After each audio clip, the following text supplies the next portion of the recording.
You're listening to School Counseling Simplified, a podcast with easy-to-implement strategies for busy school counselors. Here's your host, Rachel Davis from Bright Futures Counseling. Do you ever have a kiddo pop into your office last minute and you need an activity to do quickly? Or do you ever wish you had access to hundreds of school counseling resources at your fingertips? Well, my Impact School Counselor membership is for you. Inside Impact, you get access to hundreds of resources sorted by topic, tier, season, or monthly lesson plans. Simply log on, find what you need, download it, and use it with your students right away. You also get access to our community where you can meet like-minded school counselors to troubleshoot tough cases, get inspired, and collaborate with your colleagues.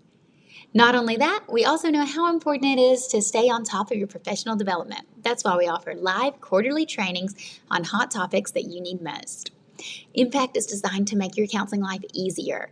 I know you're super busy. That's why I've made it super simple to access everything you need in one place. This way you can spend your time and energy doing what you love the most, helping kiddos. If you're looking for a one-stop shop for all of your counseling needs so you don't have to worry about searching on different sites, paying for things here and there, you can find everything you need on demand in one place in Impact. Head over to stressfreeschoolcounseling.com/impact to watch a sneak peek video behind the scenes of what all is included in the membership. Again, that's stressfreeschoolcounseling.com/impact to get started today. I can't wait to help you make an impact. Hey there, thanks for listening to another episode of School Counseling Simplified. So today I want to talk to you guys all about how to implement data-driven small groups. Now, this is a hot topic for me right now, and it's something that's been on my mind because ever since the ASCA conference that I went to in Atlanta over the summer, I learned a lot about the different types of school counseling data and how we can continue to make our programs more data-driven. Now, why is the data-driven program important? Well, two reasons. First, it's important because it allows us to make sure that what we're doing is actually making a difference and what we're doing is actually working. If it's not working, that's okay. We can tweak it to make sure it does work. We want our services to be effective. And the reason we want to do that is so we can help more students and advocate for our role. So we want to ensure that our lessons and our groups are effective so we can really reach our students. But then we also want to do this so we can continue to advocate for the role of school counseling, our profession, how it's so important, and why schools need school counselors and kiddos need school counselors. So you guys know I love data. So this is actually a topic that I'm recording this a little in advance. I record my episodes a bit in advance, like 2 weeks early. So I'm recording this now at the end of August, and last night I just did a training on this topic with my Impact members. So Impact is my membership for school counselors you may have heard of, and we do quarterly trainings, and this one was my training last night. So like I said, it's been top of mind for me. It's something I'm really passionate about, and I was teaching my Impact members how they can implement data-driven small groups through a lens of those different data types that I learned at the ASCA conference. So I'll be referencing these different types of data, which are from an article I also was reading on the ASCA website. So as always, I'll link to that in the show notes. I'll also link to Impact so you can check it out if you're curious and want to learn a little bit more about what we do inside Impact. Okay. So I was going to just post the recording here for you guys because like I said, we just did it last night. So I was going to pull the audio and put it here, but it was a little long and I was talking with the members and we were like having a lot of side conversations. I just love it so much. I love our community. We really get into it. We were talking about things they were doing at their sites. So I'm just kind of doing a brief version here for the podcast because I want to keep it commute length for you guys so you can get a quick win and an idea of something you can do at school today. Okay, so let's go ahead and dive in. 3 ways that you can implement data-driven small groups. 1, use data to determine the participants. 2, use data to document your interventions. And 3, use data to measure progress. I'm going to be talking about 3 different types of data in this episode, and that is outcome data, process data, and perception data. So I'll be throwing those words around and defining them as I go.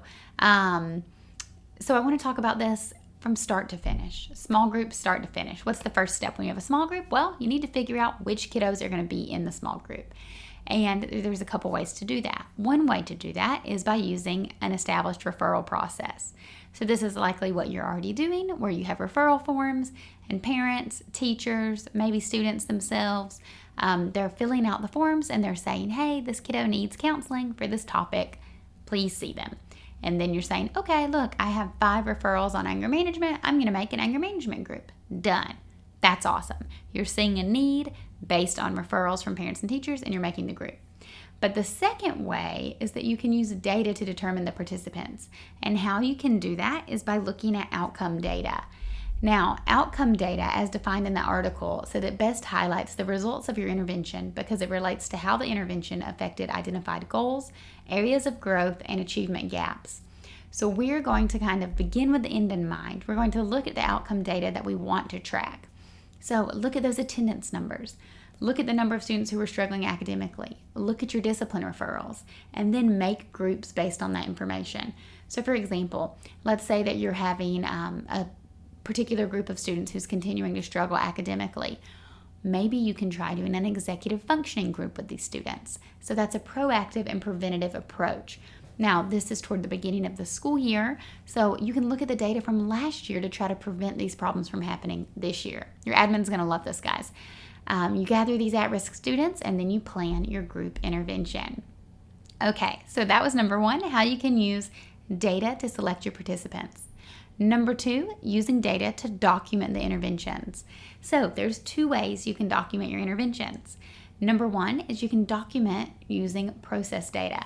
So process data is the second one that I was talking about, and it is defined on that article by saying it's descriptive in nature and communicates what happened during the intervention and who was impacted. Simple as that. Who did you see and what did you do with them? So this way you can keep track of everyone so no one slips through the cracks. You're going to be writing down the number of students you saw, when the group took place, the frequency and duration of the group. So how often are you meeting and for how long are you meeting? These are just some quick stats you probably already know in your head, but writing them down is a great way to use this process data. But the second thing you can do is to keep records using a counseling hub. So a counseling hub, you can use spreadsheets to get organized. I love combining a caseload spreadsheet and a counseling log. I'll link to both of these in the show notes. I have some templates for these. I have some templates for those referral forms as well that I'll link to. And of course, everything I talk about is included in Impact. But the caseload spreadsheet and the counseling log are spreadsheets I love to use together side by side where you can just keep everyone organized so no one slips through the cracks. So the caseload spreadsheet is a list of all the students that are on your caseload, you know, their teacher, their grade level, their area of need, in what capacity you're seeing them, all the good stuff. And then the log is daily notes. So, today I saw these students for this many minutes and this is what we talked about. Keep it brief, quickly jot down in between sessions. Do yourself a favor. I always tell counselors, schedule in a little 5-10 minute buffer in between sessions. Don't do back-to-back groups because you're going to want that time to jot it down, or else you're sitting at your desk at the end of the day ready to go home and you haven't written down anything and you're like, oh, what did I do this morning? So trust me, keep it open, keep it brief. So that is how you can use data to document your interventions. The last way that you can implement a data-driven small group is by using data to measure progress. Now there's 2 ways you can do this. You can look at perception data and you can look at outcome data. That's the one I mentioned earlier. But what's perception data? So perception data is where you're saying, how have these kiddos changed as a result of the group?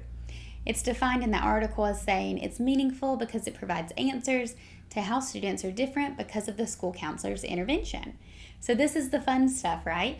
So this is where you can use tools like self-assessments and behavior surveys to measure effectiveness. Now, you want to use questions that say things like, I believe, I know, and I can. So, for example, I know 3 self-control strategies I can use. I can calm down when I'm feeling out of control. Things like that. It's also a good choice to use a Likert scale. So, agree, fully agree, neither agree nor disagree, disagree, or fully disagree. That's a 5-point Likert. Sometimes a 4-point's better because you don't have to, worry about kids just always picking the middle neutral option there. And then self-assessments, those are going to measure that student's self-perceived change, while behavior surveys are going to measure parent and teacher perceived changes. So I love to use a combination of the two because it really gives us a well-rounded picture. We're getting the student's feedback, the parent-teacher feedback, and we can compare that with our own observations as the school counselor. As always, I love to use digital when it comes to all of these as well. So those are some tools you can use. I'll link to them in the show notes that you can use to measure progress using perception data. Now, the other thing is to revisit your outcome data. So remember, in the beginning, I was saying you could form your groups using outcome data. You could say, oh, here are these deficits, here are these achievement gaps and areas of growth. How can we help? Well, now you get to measure to see if it worked. So look at those attendance numbers. Look at the kiddos struggling academically. Look at the discipline referrals. How have they improved as a result of your counseling services? This is the fun stuff you want to share with your admin. Now you can use this data to advocate for your role, which I love to do using like an end of the year report or a data bulletin board. I'll link to this in the show notes too. I have like a bulletin board kit that you can do, put in the front office, put in your office, put in like the cafeteria or somewhere where people can say, whoa, these groups look awesome. Look at this impact the counselor is having. Okay, guys, what are you excited to try? I want to know. So send me a message over on Instagram at Bright Futures Counseling and tell me, are you excited to work on using perception data to measure students' progress, maybe that process data to get organized, or that outcome data for targeted group interventions? So I can't wait to hear how you are using this data. I don't know if you heard a little bit of heavy breathing here at the end, but my little one, Mr. Hobie, decided to wake up. So you got a few little sniffles and snorts from 1-year-old baby there at the end. Okay, guys, thanks so much. I hope you found this super helpful, and I will talk to you next week. Thanks for listening to School Counseling Simplified. You can find the links from today's episode in the show notes. If you'd like to connect with Rachel, she's on Instagram and Teachers Pay Teachers at Bright Futures Counseling. Be sure to subscribe to the podcast so you don't miss any episodes of School Counseling Simplified. Talk to you next week.